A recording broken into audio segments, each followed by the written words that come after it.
What's going on, you guys? Tanus the Realtor here, serving the greater Albuquerque area in New Mexico. Just wanted to come at you with another video. This is an education style YouTube channel, and anything and everything from buying, selling, or investing in real estate, we got you. Like, comment, subscribe. Let me know in the comments what you want to know next.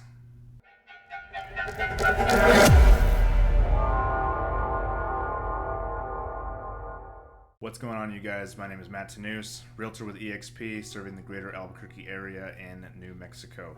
Now, when we get started, this video isn't just for people who are in New Mexico. This can be for anybody across the U.S. I'm a service provider in the state of New Mexico. However, if you'd like a referral, if you're looking to sell or buy anywhere in the country, let me know and I can get in contact with some of my preferred agents around the U.S. First thing you're going to do is you're going to have a realtor come by the house, and what I would do is I go to the house. I don't want to give you a price over the phone. I don't think that's fair to you. I could tell you what Zillow says. I could tell you what Realtor.com is posting. I could even do a quick CMA, which is a comparative market analysis on your property. However, not having toured your home, not seeing any kind of updates, renovations you might have done, just the overall condition, I'm not going to give you a price over the phone.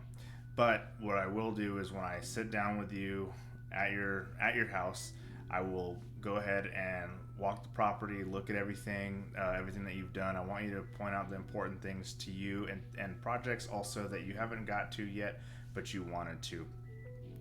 Reason being is a lot of times, the homeowner, you know everything about the property, you know everything that's possibly wrong with the property, or you're very proud of the stuff that you have done to the property since you've purchased the home.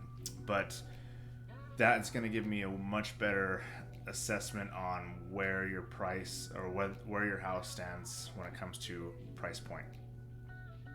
Big thing is understanding what a comparative market analysis does, CMA. What a CMA does is it takes comparables that have sold recently in the last 3 to 6 months that have actually sold, and we're looking at like properties. So does your house have a pool?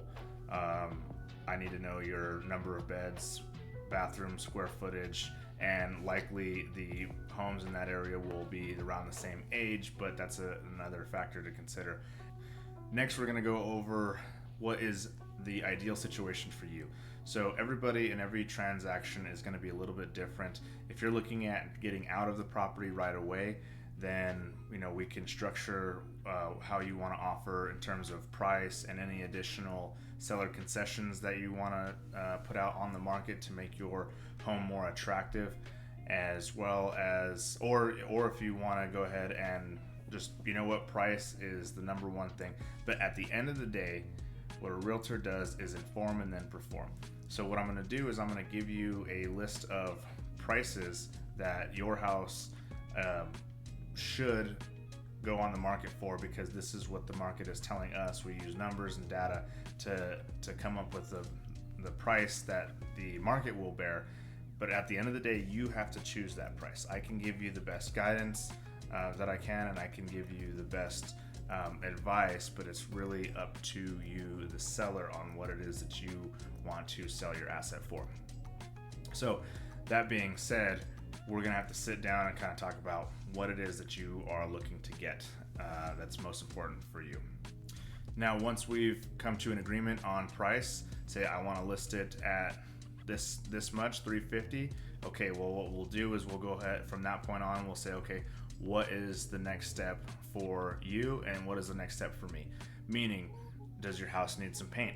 Do you need to maybe replace the carpets, or should you be replacing the carpets? Or are you looking to just, a good cleaning will really help this property out, or maybe finish that one little project before we get this property on the market, because we want this property to be as pristine as we can get it before putting it out there on the market. So at that point, once the property is in the best condition that you have decided that you want it to be in, then photos. I will schedule photos. I've also got what's called the Planix iGuide, and it is a 360 camera. It is awesome. I also have some professional photography equipment, as well as some photographers in my pocket. So between all of those, we're going to get you the most professionally done photography that we can for your property. Now, in today's day and age, we are living in a very internet heavy, and Instagram and everything's all about catching your attention. So when clients are looking at, potential buyers are looking at your property on Zillow or Realtor or any other searches that they're a part of, they're going to be looking at the photos. Photos have to be pristine. So once those photos are done, we can get those uploaded, and then I can get it on the market as soon as possible. So it really depends on how quickly we can get your property on the market. It really depends on the condition of the property and what it is that we agree on as far as this is the best condition that it's going to be in. We've got cleaners come in, we slapped on a fresh coat of paint or whatever the case may be, and then we're ready to rock and roll. Next, are you going to be occupying the property while the house is on the market? There's some factors there, especially if you have animals, if you're at work or whatever. A lot of times when we put it up on the market, we have to give the seller a notice, at least like a 2-hour notice for, let's say you want to make the house ready when you leave for the day, or you have to figure out, you don't want people just showing up to your house, because even though it's for sale and it's actively listed, you still are the owner and you still live there, and you have the right to be made aware of anybody coming in and out of your property at any given time. But if you are not going to be occupying the property, then we don't have to put those notes in the listing saying to give us additional time. Either way, it's not a problem. That's something we'll go over at that point. Now, after that, I'm on the phone. I'm calling everybody that I know who are my potential buyers. I'm calling other realtors saying, hey, check this property out. Look at what we have. Bring your buyers. We're going to be having an open house on such and such a day. I want you to come by and look at it, and maybe have somebody do a walkthrough with you and figure out if they want to buy it or not. Now, speaking from a realtor's perspective, I love having the communication with other realtors. If I have somebody actively all the time trying to reach out saying, hey, look at this property, come meet up with me, we're going to tour this thing, we're going to do this event together, that tells me that these people are actually professionals. They want to do this all the time, they are doing this all the time, and that they have a large network. That's what they do, and their communication is probably going to be a little bit better than somebody who does this just kind of on the side, part-time, or whatever the case may be. So that being said, whenever I'm reaching out to these other realtors, I'm trying to signal to them, hey, look, work with me, work with my clients. My clients are awesome. My clients are, they've got the speech, hey, this is what I need from you guys, this is what you can expect from me. That's kind of a little subtle, like, you should work with me, and here's why. Next step is the fun part. So now we've got some other realtors coming in, bringing their buyer clients, and when the buyer client just loves the property, wants to put in an offer, what they're going to do is they're going to submit the offer, and I will receive it. I'll receive it, I'll look at it, I'll kind of go over the finer points of the different things, and then it's presentation time. So then I contact you, the seller, and I say, look at this, we've received an offer, here's how much they're offering, here are the terms, here's what they want, here's all these different things, the type of loan, how quickly they want to close, and all these things.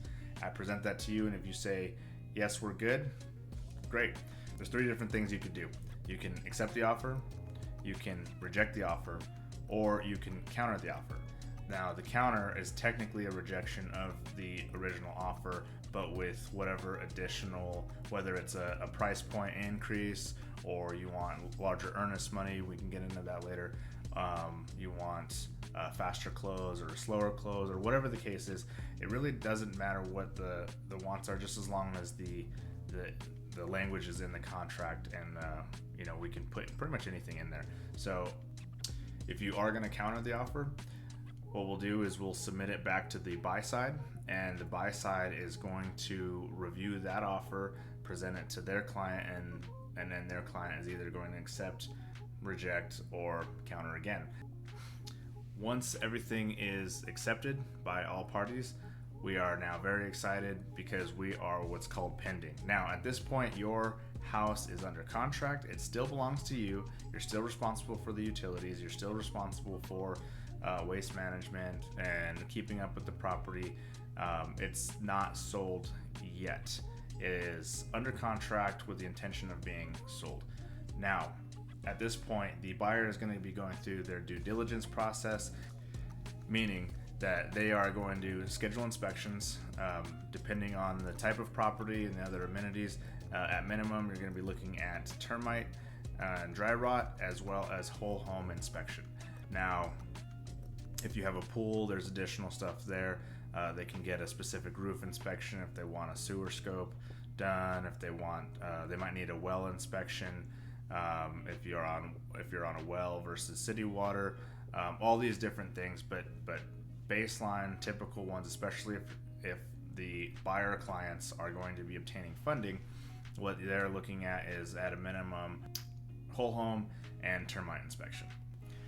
All right, so once the inspection report comes back, the inspector is going to go through and look at every little possible detail that could be quote unquote wrong with, or you have some kind of default, like the light cover is cracked, or whatever. There's going to be a whole list of things that the inspector will find, and the buyer is going to look at that inspection report, and the realtor is going to go through that inspection report with them and say, hey, look, these are some of the things that we want fixed or cured in one way or another. That will come back to me. I will look at it. I will get in touch with you and go over that with you and say, hey, the buyers are looking to have these items cured or fixed in some way. So you can look at it and say, yes, we agree to all of these fixes, or no, we agree to this one but not this one, and maybe this one, or we're going to offer some kind of seller concession, like, hey, we don't have the means to or desire to fix these issues, but we will offer, say, $2,000 at closing towards these repairs, or whatever the case may be. So at that point in the game, once we agree to everything, we'll go ahead and send that back over to the buy side and say, hey, we agree, or we object to your objections, whatever that looks like. But there's a resolution period. Whatever it is that the buyer and seller agree on, that has to be agreed on, and nothing is left open-ended before the actual close of this contract. So everybody has to sign, make sure everything's good with the terms. Everybody's good with, yes, we'll fix this but not this, or whatever the case is in that instance. Now, at this point, we have a list of things that you are going to have to fix. It could be lots of stuff, small stuff, big projects, small projects, whatever it was that you and the buyer agreed upon. Now, it is up to you to obtain the contractor information. I don't keep track of who is licensed, bonded, and insured. I can make some recommendations. However, it is on the seller to make those decisions for themselves and for their property. That is not my decision, but I can try to steer you in the best direction I can with that. Now, at that point, we have to get those contractors in, scheduled, everything fixed. Hold on to your invoices, maybe take some photos of the before and after, and at that point we'll go ahead and let the buy side know that those fixes have in fact been cured. They are welcome to request a reinspection if that's something that they want, and the appraiser is going to come in and do the same thing. Now, when it comes to conventional loans, the appraiser kind of stays out of things. That their main focus with a conventional loan is to provide the bank with, yes, this property is worth this much money, and you are able to finance X amount in regards to the purchase agreement, whatever the purchase amount is. However, if it's a VA or FHA loan, the appraiser might come in and say, in order for this property to be worth this much, we need a new water heater, or something along those lines. We need the water heater to come up to code. We need expansion tanks, whatever it is that they say. Now that's not a request. That is not from the buy side. That is from the appraiser, and or thus the bank. So the bank is then requiring, in order for us to lend and fund this transaction, you have to have these things cured. So that is something that that some people don't always anticipate, but that's something I wanted to communicate with you today.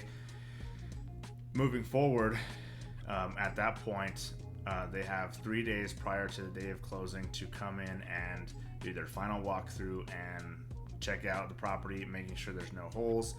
If you agreed to leave the fridge, that the fridge is still in fact there, or whatever the case is, because the buyer has to go and make sure that, like, yes, this is in fact the property I'm buying. I wanted to buy it when it had no holes in the wall, and now there's a bunch of holes in the wall. I don't want to buy it anymore. And that's totally fair. So as long as everything's maintained, final walkthrough is conducted 3 days prior to closing, and then we sit at the closing table. That is a lot of fun. There's tons and tons of paperwork. The title an escrow officer will sit there with you and go over all the legal documentation, all the funding, all the numbers, and at that point you will receive your net out. At that point, effectively, you are completed and looking forward to the next one. Hopefully you stick around the state. I'd love to help you on the buy side because I do both. I know I kind of covered a lot and I glossed over some of the things. The finer details and points I will make individual and specific videos on, kind of breaking down things, what the contract actually looks like. This is just kind of a baseline situation. Anyway, hope this helps. Thank you so much for tuning in, and I will see you on the next one. Bye-bye.